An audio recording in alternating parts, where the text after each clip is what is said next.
May I continue?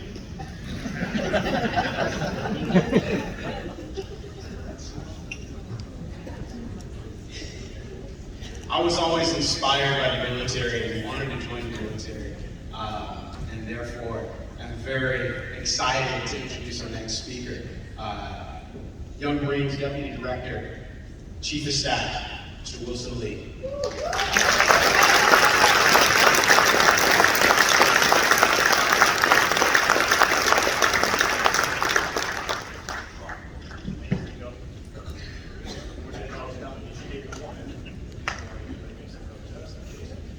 Well, thank you. I tell you, the last 3 days teaching a program manager made my throat hoarse. It was a lot of fun. You know, first half of my career in law enforcement, after spending 30 years in the LA County Sheriff's Department, I got to engage with volunteers. I didn't know what they were capable of. When I went to a new role and started getting tasked with this as a CERT program manager back in, it was 2004. I went out to LA City, went to LA County, San Diego. Boy, I tell you, I was like a leper. You know, what I wanted to do was play in the sandbox because I knew that we needed to be together. There needed to be collaborative community involvement and partners needed to work together. But when I retired, I moved on, went out to Virginia, and I reflect back on some of the things that I did as a CERT coordinator for the Sheriff's Department and the relationships with many of the people in this room. And I knew when I saw an article from 9/11, and I saw these young Marines, which is boys and girls 8 through high school, it's a nationwide program, with paper masks on, handing out water at ground zero. I went to our volunteers, and I said, how do we bring this to the youth? They're watching television. They're seeing the things that are going on. How do we engage them in the plan? How do we make them prepared? So we started doing these CERT camps. And as the young Marines were the catalyst with it, but I brought law enforcement, explorers, fire explorers. Lee Tsai is here, he's retired from LA County, a good friend of mine. Jake from Long Beach. And we brought them collaboratively together so they could play in the sandbox and learn the CERT program, learn ICS, take advanced classes at the end of it, and graduate together and go home and spread that with their families and friends and their neighbors. So that was an amazing honor to be involved with because I knew the value of our youth. But I learned about volunteerism from volunteers, the value of it. First half of my career, I was like, what? What's a volunteer? I didn't realize I was volunteering. Right? So I retired and I went on my way. I went out to Virginia, relocated, took on the role of the Young Marine program, and looking at some of the things that we do out there, I'm not able to bring the CERT training to our youth as much as we used to, because now I'm running the program with my National Executive Director. But we have to engage and teach not just what the Young Marines are able to do, but it's Sea Cadets, it's Civil Air Patrol, it's Scouting, it's schools, it's after-school programs. I cannot tell you the value of these kids when they take these classes. You've seen it. I know in this room you've seen the value. And then they go out and they share it with their first-generation parents. And I know statistically, when I look at the Young Marines and the fire explorers, the police explorers that engaged in it, I see them on social media, and they're doing amazing things.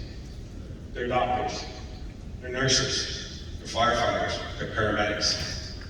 We have looked at, I'll just use our program as an example. Our alumni says, where are our kids today? What are they doing as adults? The three major buckets. Number one, government service. They're serving because of what they learned and what they were instilled on chain of command, respect, civics, community engagement, volunteerism, which is ingrained in the culture of our nation, in our fabric, our flag. So these young Marines, the second big bucket, it's not just going in the military, some do great things. The second big bucket is first responders. They're fire, they're law, they're EMS, they're sheriffs, they're working as dispatchers. So somewhere in that. The third big bucket of of our youth that we see is teachers. Why? Because they're engaged with people teaching them. They're empowered to teach others. And by doing that, it's an easy fit. So we have a lot of kids we see doing that. The pandemic changed a lot for a lot of us. And we had to figure out what the plan was. When I received the text from the deputy director of the C.E.R.T at the time, he said, most of them are shutting down. It was March 11th, 2020. I thought, we're not shutting down. That's not what the Marines do. We're going to push forward. And our units across the country all had different rules, laws, guidance, jurisdictions, and they had to manage and work within those confinements, regulations. But at the end of the day, they survived. So when we had 237 units, we came back with 237 units. We lost some, we gained some. But it was because of the volunteerism, that parents and friends and servicemen and community members kept our program going. We believe it's important to engage now as a post-pandemic plan to get our young Marines, Sea Cadets, and other youth groups out there involved in Team CERT, involved in basic preparedness, engage with all of you. The room in here has a wealth of knowledge. There are so many retirees that come to the table and have skill sets. Those that are working as first responders, those that are in academia and education, those in the healthcare industry. We need to help our kids be the next leaders of tomorrow. We had a gap, but we got to re-engage on that gap and close it. Now, Michael Hoff is with me. He's my friend out there. You might have seen some of the hospitality suites. Michael's an Army veteran. I tell you, the commitment and heart that he had as a volunteer, he sees the value in what we do here. When I was, in closing a little bit, when I was at the graduation yesterday for the Mandarin class in Listos, I took something. Justin from FEMA said, love. He talked about the love of the community and the family and the groups that were there. And it came to me because I had an acronym. Those in my program manager class know that I have a shot clock and acronyms that was on the wall. And but I have an acronym to share with you. A good friend of mine, Marco Adani, he was in our program for a lot of years. And he was out in South Bay, San Pedro, California, which is Los Angeles. And when he handed the keys over to the younger generation, which were all Marines, but now work in different areas of their lives and do security, one runs a hospital, just amazing. They had a patch. Now on that patch for that young Marine unit, that one young Marine unit, it had love. But it was an acronym. And I'll leave you with this. It meant leave others vibrantly empowered. Leave others vibrantly empowered. Leave others vibrantly empowered. There you go. And I thank you all for your time.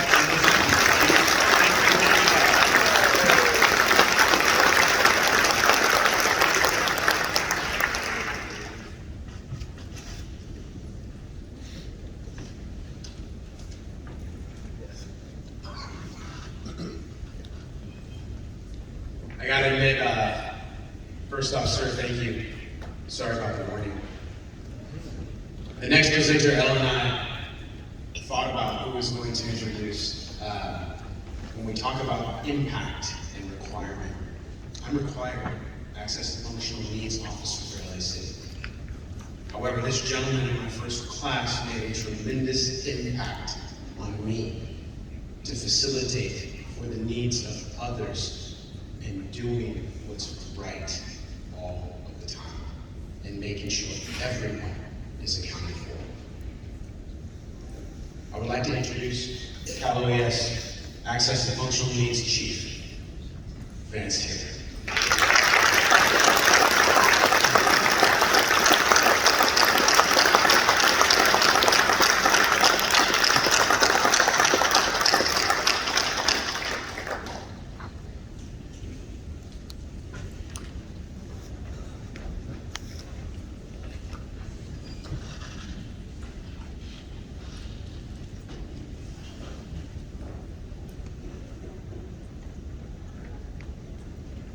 It's always that thing.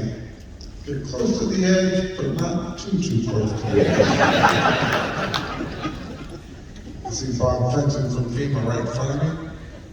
You are who I want, Bob, right now. If I go, I'm counting on you, brother. I love this conference. I love CERT teams. I love the energy and enthusiasm that you bring to this. I was so grateful to be at the graduation yesterday.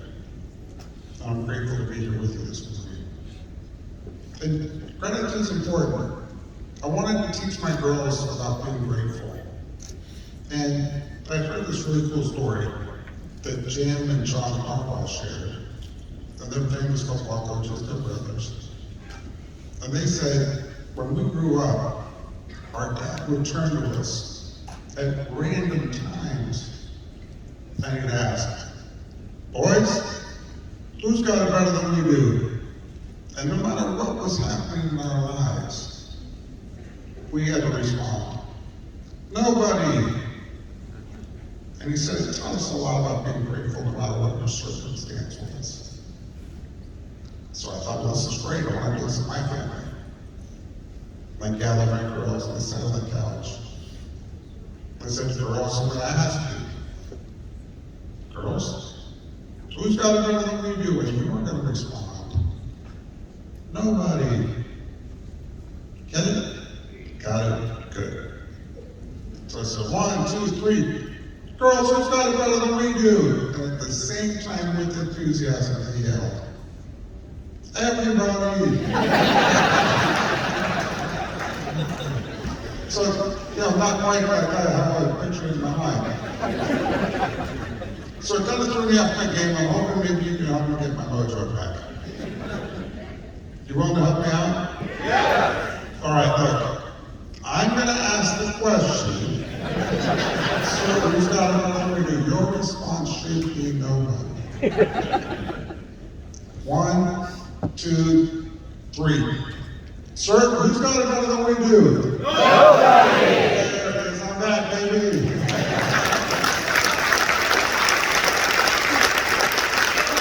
I'm going to tell my girls, all these years later, we finally got it right. So, yes, I'm Vance Taylor. I'm the Chief of the Office of Access and Functional Needs at the California Governor's Office of Emergency Services. And if you're keeping track, it's a very long title. It takes a lot of breath to say my title. It costs a lot of money to print my business cards. And they're in Braille, so it's a lot of dots. But my title isn't what's important. What's important is why the office exists, and what we do, and how we partner with CERT to fulfill our mission. So my office basically exists because historically, as a nation, we have not always done a great job of integrating considerations that people with access and functional needs have before, during, and after emergencies. Hurricane Katrina put a very bright light on that. It was during Hurricane Katrina that we watched as 70% of everyone who perished in that disaster had an access or a functional need. Now, California recognized that disproportionate impact, it doesn't just happen during large national level events. The reality is this: every single disaster, regardless of type, scope, scale, or duration, disproportionately impacts people with access and functional needs. And so to try and get ahead or in front of this issue, California did what California does, they leaned forward. And the governor created the Office of Access and Functional Needs and placed a senior level gubernatorial appointee at its head to implement a two-part mission. The first part is to identify what exactly are the needs that all California C.E.R.T before learning afterwards. And the second part is to work in partnership, hand in hand, with the community to integrate those needs throughout every facet of the emergency management process. So that's what we do. When you see a press conference, and we're giving life-saving information, we're telling people what's coming, where do you go, how do you prepare, what are the appropriate steps to take. You're gonna see an ASL interpreter there. Because we know that the message we're putting out will in some cases literally fall on deaf ears. We put information out in multiple languages because we know that English is not the preferred or non-language by everyone. We use alternate formats because we recognize that when you point to an evacuation map and say, go here for safety, people who are blind or double vision can't process that information. So we put it out in ways everybody can understand. When we evacuate, we ensure that we're providing accessible transportation service that can be used for no cost to the end user on a 24/7 basis via a taxi-like service. Because everybody has the right to flee during a disaster. And when we open shelters that aren't just physically accessible. In other words, I can get there in my wheelchair and get around. We open shelters that are programmatically accessible. Meaning if somebody shows up and they don't have their care provider, there will be people there to help them with feeding and toileting and transferring in and out of a cot. But if they have specialized dietary considerations, those are going to be met and addressed. Because of our shelters, everyone is welcome. So where does CERT fit into all this? Well, last summer, during a major heat dome event, when we were worried about older adults, when we were worried about people with temperature regulation issues, when we were worried about people who were isolated in their homes, we sent an army of volunteers to do wellness checks. And the people who knocked on those doors to identify needs that we could then address were wearing green vests.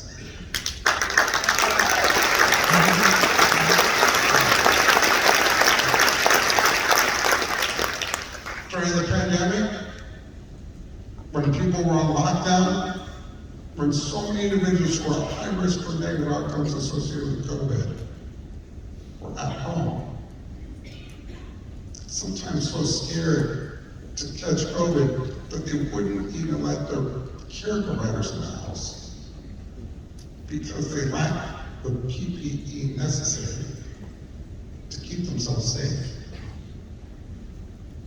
So we distributed life-saving PPE, millions and millions of units. And the people who distributed that life-saving PPE were wearing green vests.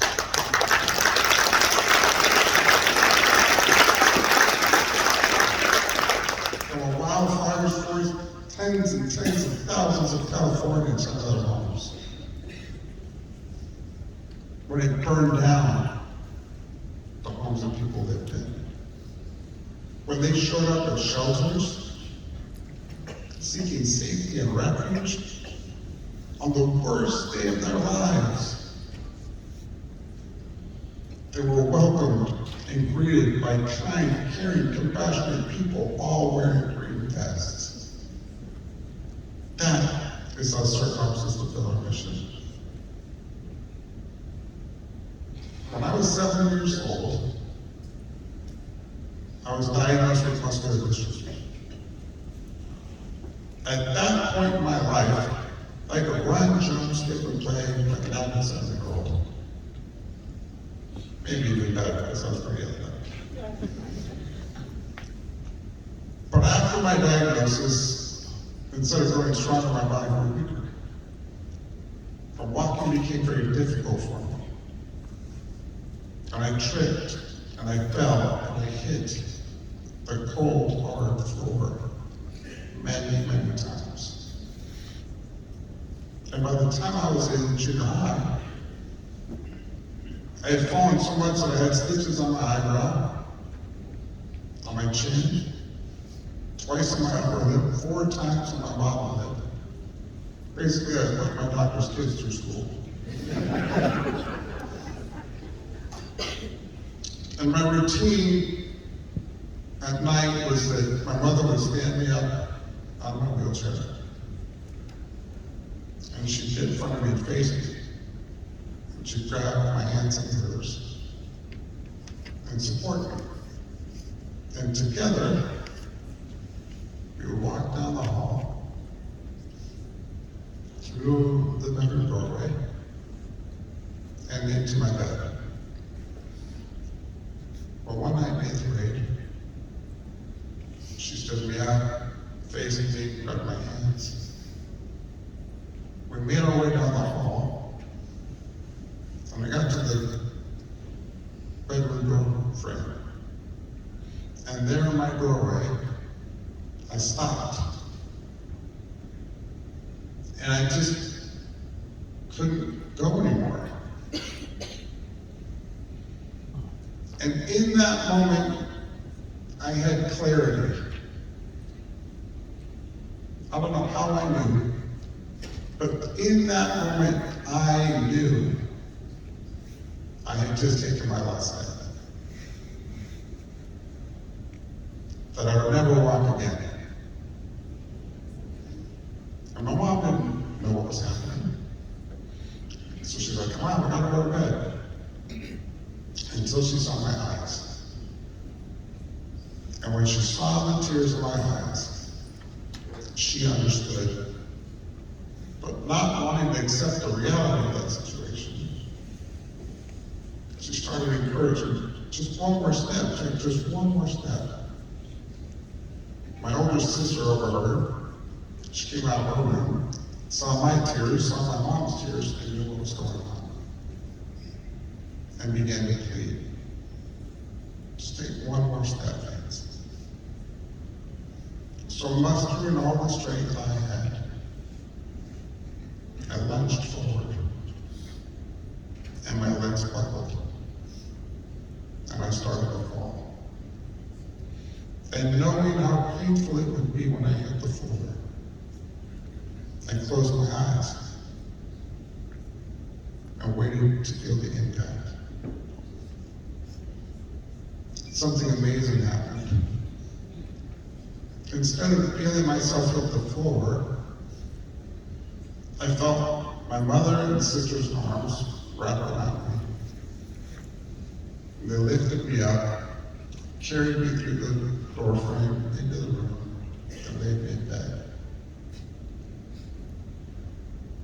And that night, I shed a lot of tears.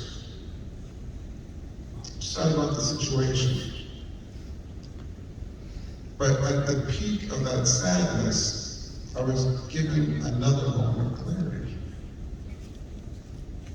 I understood in that moment, I understood that because I was loved, because I had family and friends and a support network that cared for me, that I would never fall again.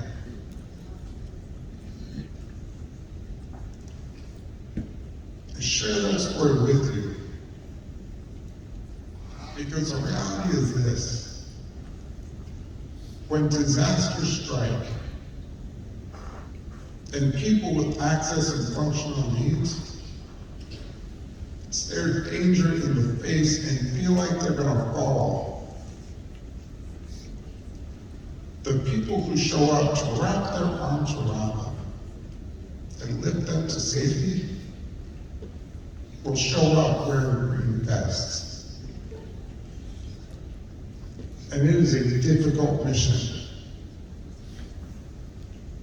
But you do not have to lift alone. I will lift with you.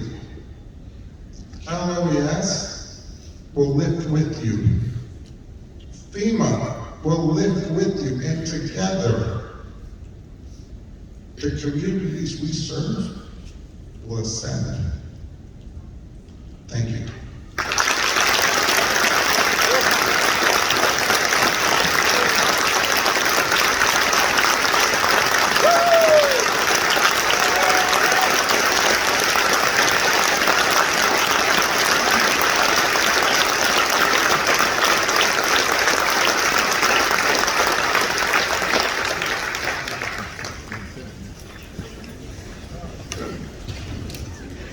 Wow.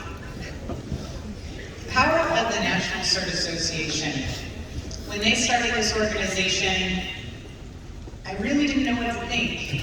However, a couple of years ago, I got an email. I know you guys have never gotten an email from Subha. I got an email to watch this webinar. And it had Vance Taylor in it. And after I watched it, we actually changed how we did sheltering in our community. And because of that, we were able to open up shelters that could accept anyone with any needs when we got impacted by Hurricane Ian last year. That's powerful. Now, every single one of you guys will have that opportunity because you will enjoy the plethora of emails that Subha will send you. And I hope that you take that opportunity to watch some of those webinars because they really do impact you and they can impact your community. Now it's my honor to invite Robert Fenton to come up and speak. He's our FEMA Region 9 Administrator. Thank you, Robert.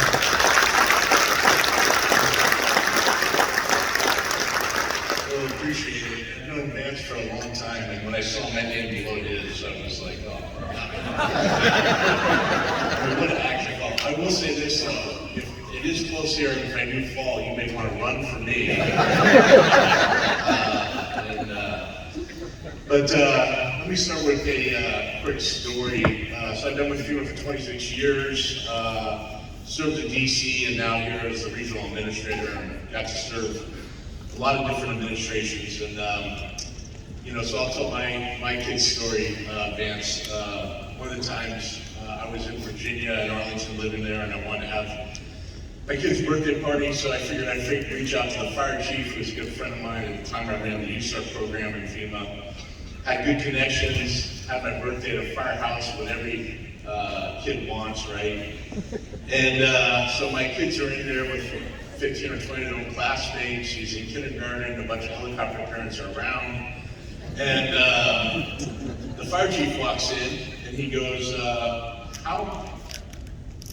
the kids, how many of you know when a fire happens, where the safe place you should go to? How many of your parents have told you that?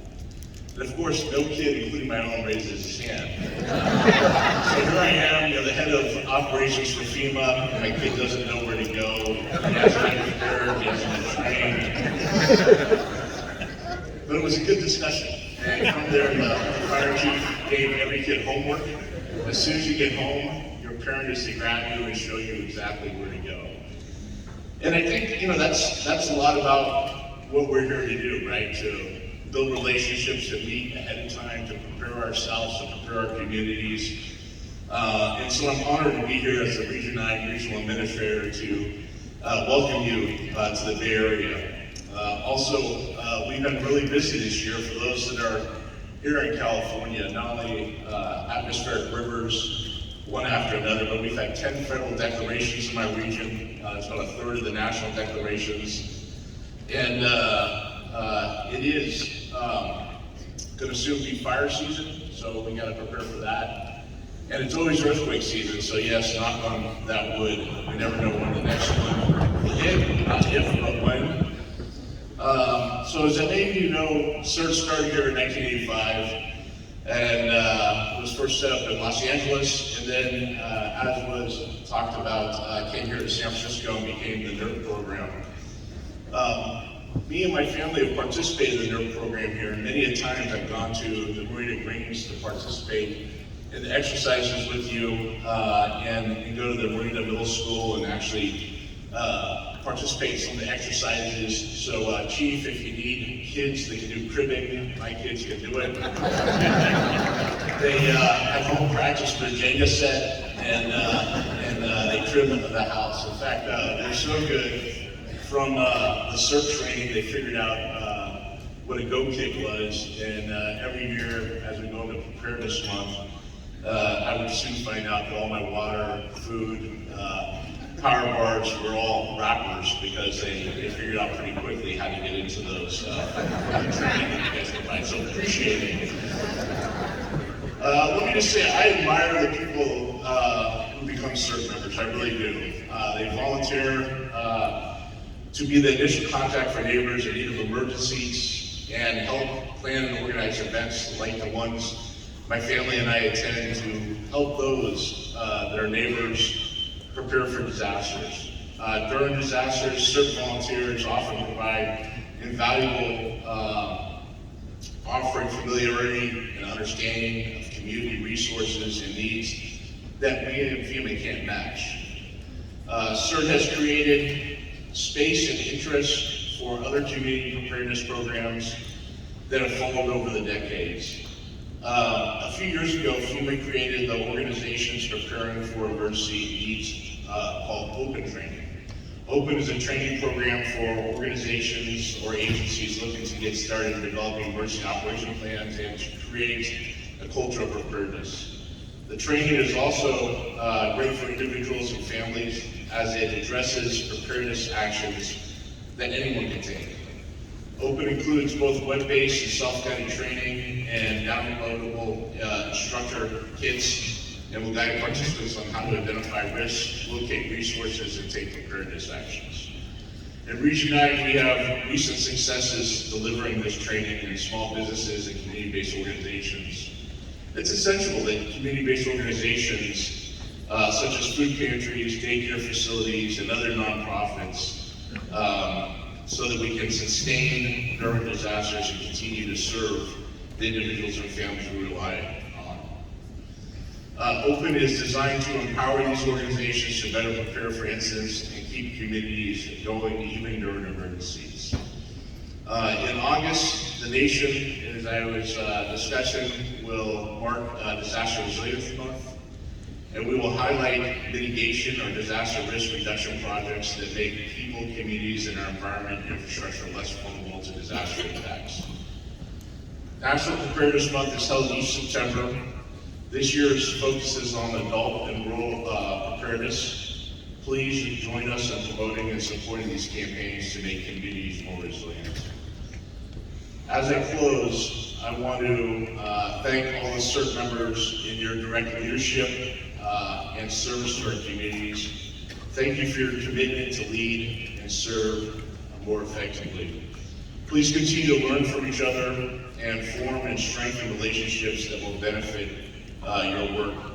With that, thank you for being here today and for everything that you do for our communities across the United States.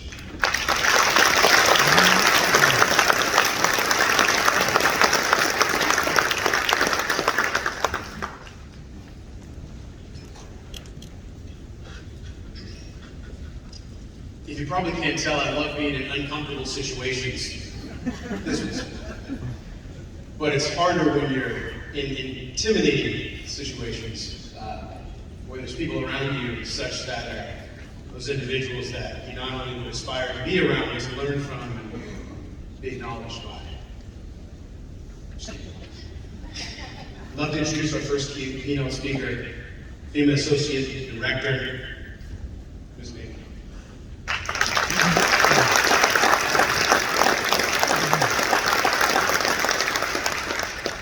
Well, I'm truly honored to be here today. And Bob didn't tell you in his remarks, but we spent a lot of time together recently, including a week in Guam. Temperatures were high, conditions, very intense situation. We had a very meaningful impact, I think, in the work there, and the work continues right now in recovery. But when I texted Bob a week later and said, Bob, I'm coming back to visit you, he said, wow, lucky me.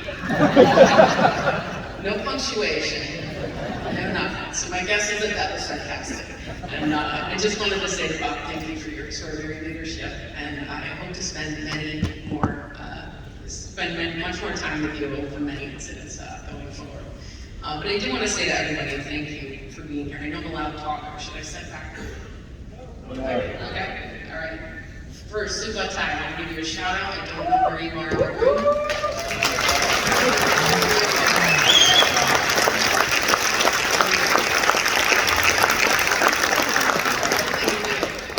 I also want to thank CERT, the leadership team, the staff here today, who continue to support CERT and NERD, and continue to do the great work they're doing. Also want to give out a shout out to FEMA community preparedness officers, the CPOs that work with CERT every day to help build preparedness efforts. I want to thank you all for all that you do. You're a small but mighty team, so thank you.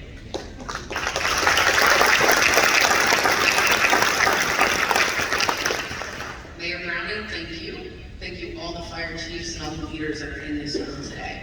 And I'd be remiss if I also didn't thank, since we're in the Bay Area, you're the team that started it all, the neighborhood emergency response team.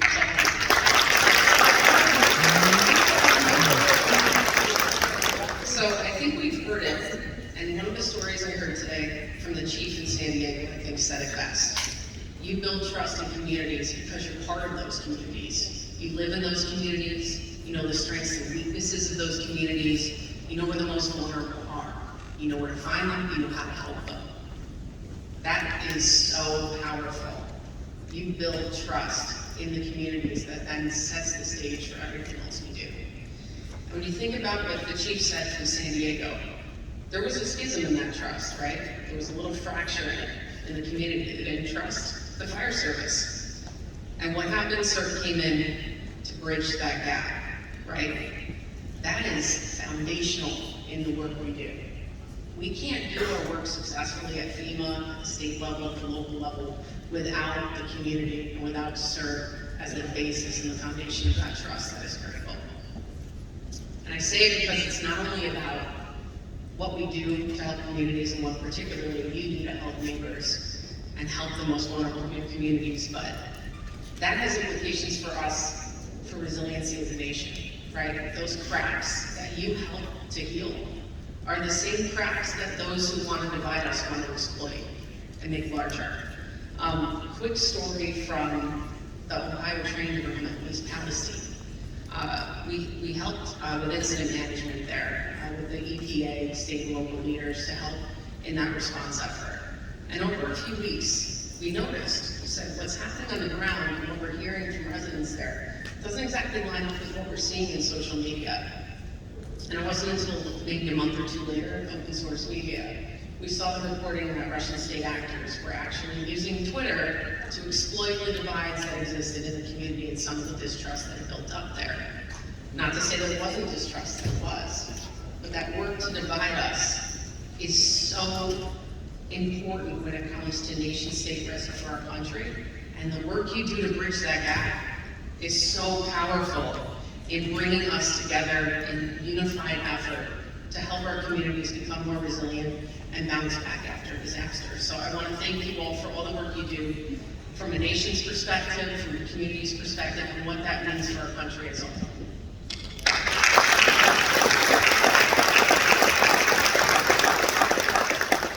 So I did spend some time with California C.E.R.T yesterday. I think you all know who they are, right? They're the search and rescue team that we federalize along with 27 others when disasters are of such magnitude that search and rescue needs to be activated imminently.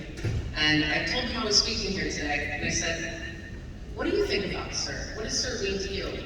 And you know what they said? They said, when the green lights go out, the green hats show up.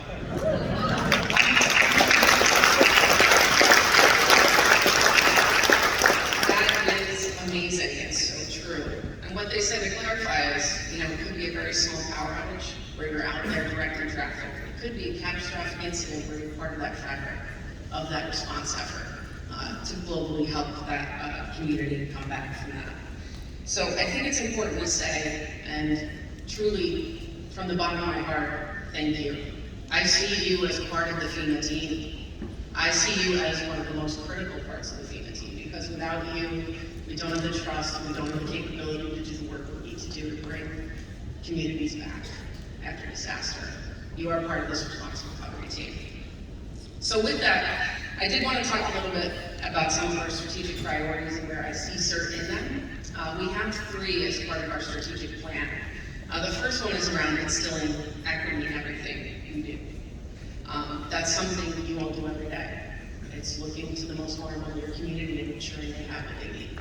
And that if they're at risk, you take them from that risk position to that resilience position, right? Where they get what they need to survive. That's huge. I heard yesterday that the first 2 training sessions were graduations in Spanish and Mandarin. That is equity in action, and it's very impressive.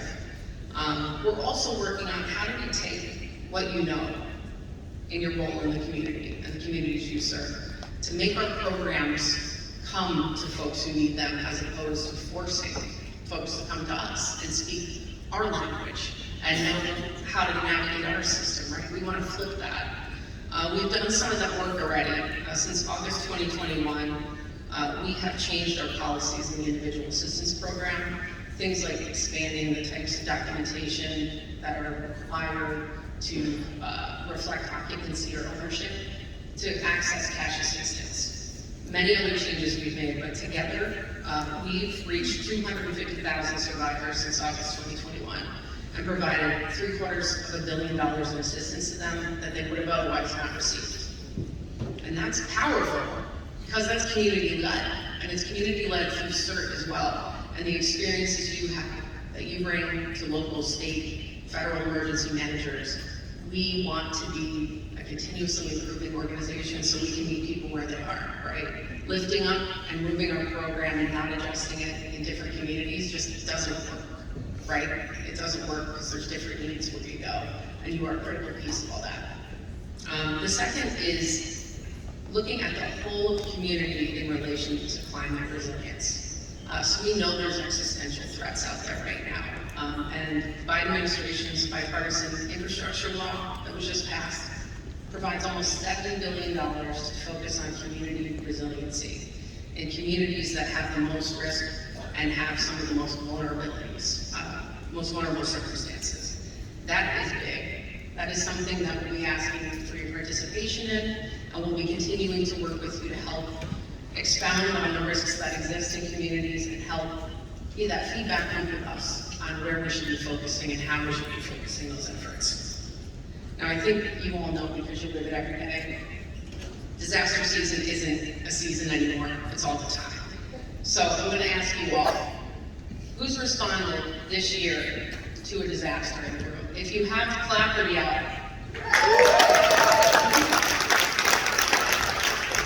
Who's helped communities recover this year from disasters? It's almost everyone in the room, right? There's no season anymore, and that is a stressor on all of us collectively, right? So one of the things we're really focused on, and it's the third pillar of our strategic plan, is around preparedness. And we see CERT's role in that as being incredibly expansive and critical.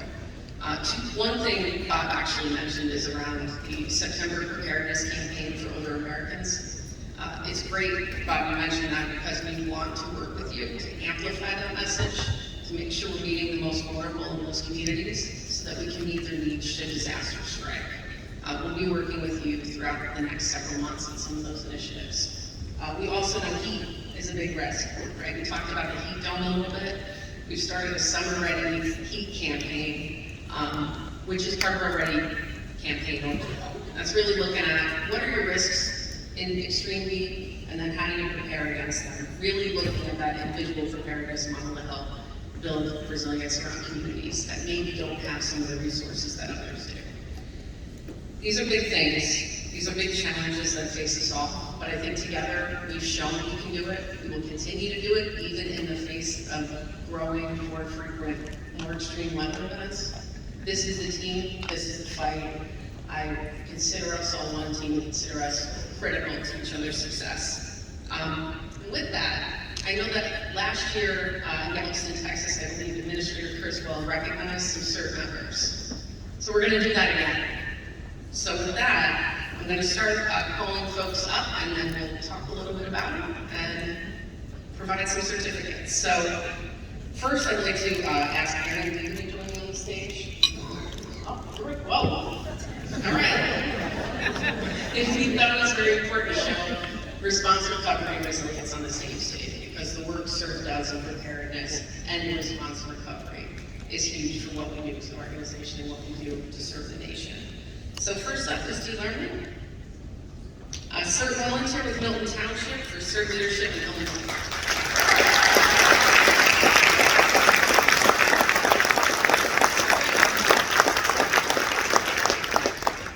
Dee, I'm going to talk a little bit about you now. Dee has earned 2 graduate degrees, one in teacher leadership and one in curriculum, and used both degrees to strengthen her CERT chapter. She's worked in alternative education over the last 14 years. Currently, she's director of an alternative high school center in Downers Grove. She has been involved with Milton Township CERT since 2011, is on the leadership team, and is actively growing the organization in Illinois, and is a certified CERT trainer. She completed the program manager course at the 2021 National Conference. Please join me in celebrating Dee.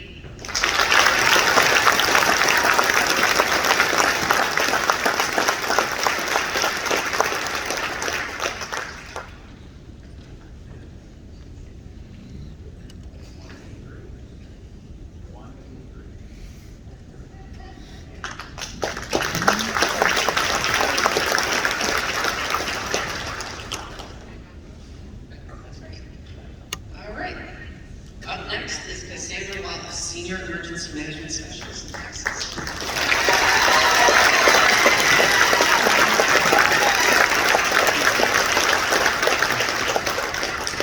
All right, as part of her responsibilities, Cassandra manages the CERT program for the city of Dallas, which has trained over 5,000 community members in CERT.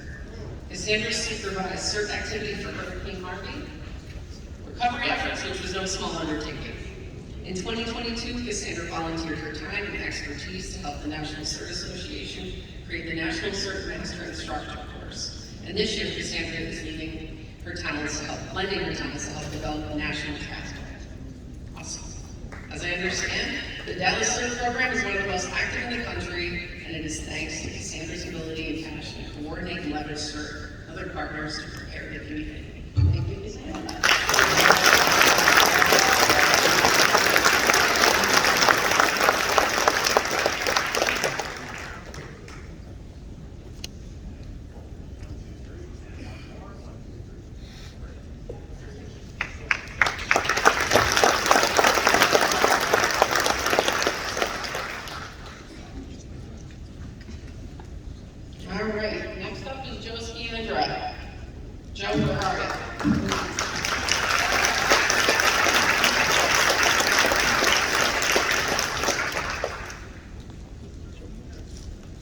Joe has been part of the national effort, really a movement to bring CERT to other parts of the country as a trainer of the program.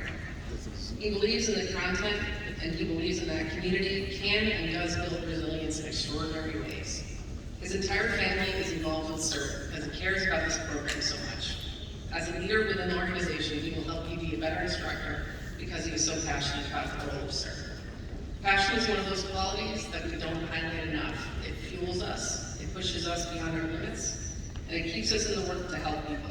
As I understand it, Joe's commitment to CERT is the definition of passion. Thank you, Joe.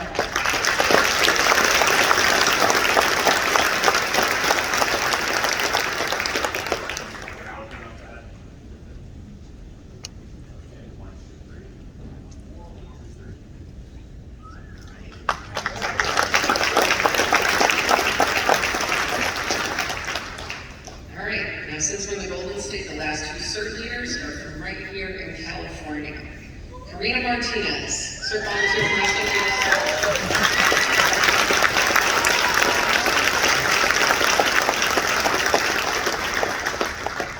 Karina began her CERT adventures as a teen CERT graduate at Oceanside High School in San Diego, and Karina has continued to volunteer with CERT as an adult.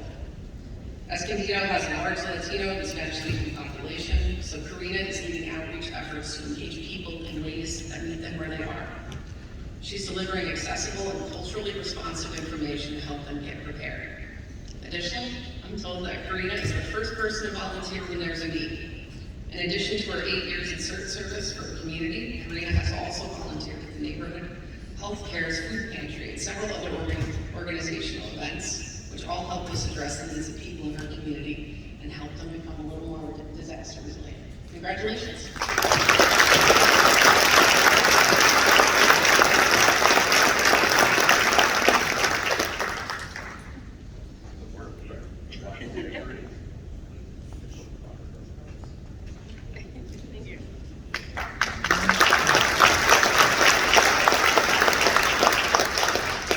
Okay, last but not least is Sharon Leon, Senior Emergency Manager and Champion of CERT.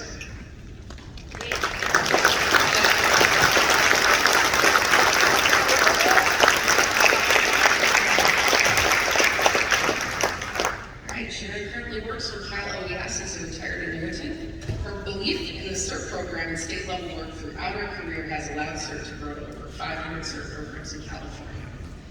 It was under Sharon's tenure that the first National C.E.R.T conference was held in 2006, and today we are all here because of that milestone.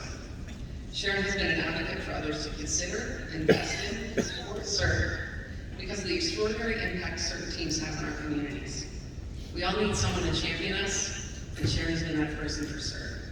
And if you ask Sue Batai, he will tell you that Sharon's greatest achievement was hiring him to practice CERT.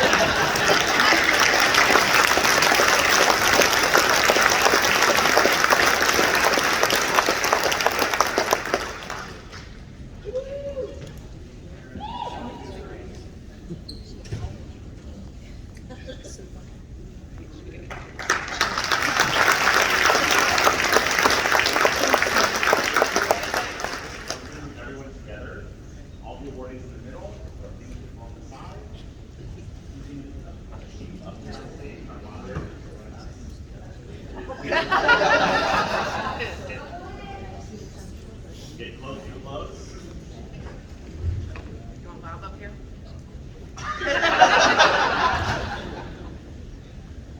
1, 2, 3. Aaron, please get a little closer. 1, 2, 3. One more. 1, 2, 3. Congratulations.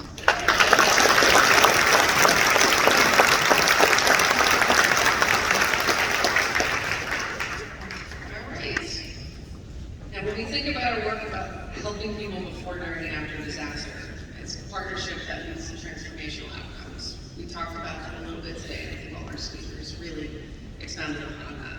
I'd like to conclude my remarks with a moment that promotes and advances our partnership and the power of it. I'm going to be signing the renewal for FEMA's agreement for National C.E.R.T Association to continue supporting growth and success in this special organization.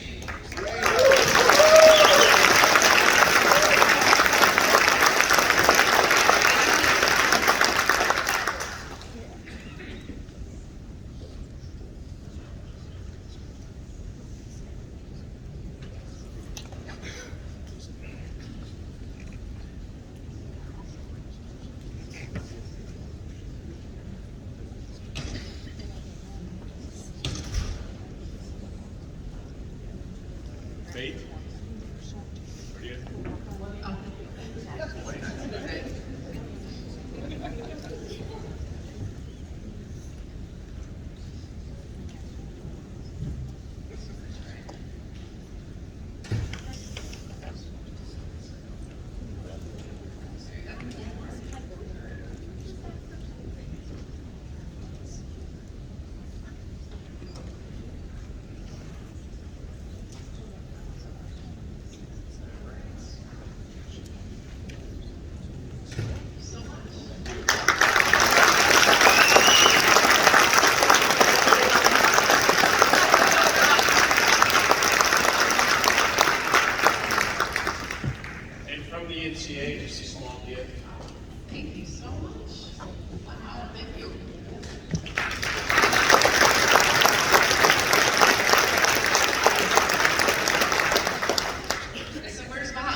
And our second keynote speaker today is Deputy Director for Planning, Preparedness, and Prevention, Laura Nizra.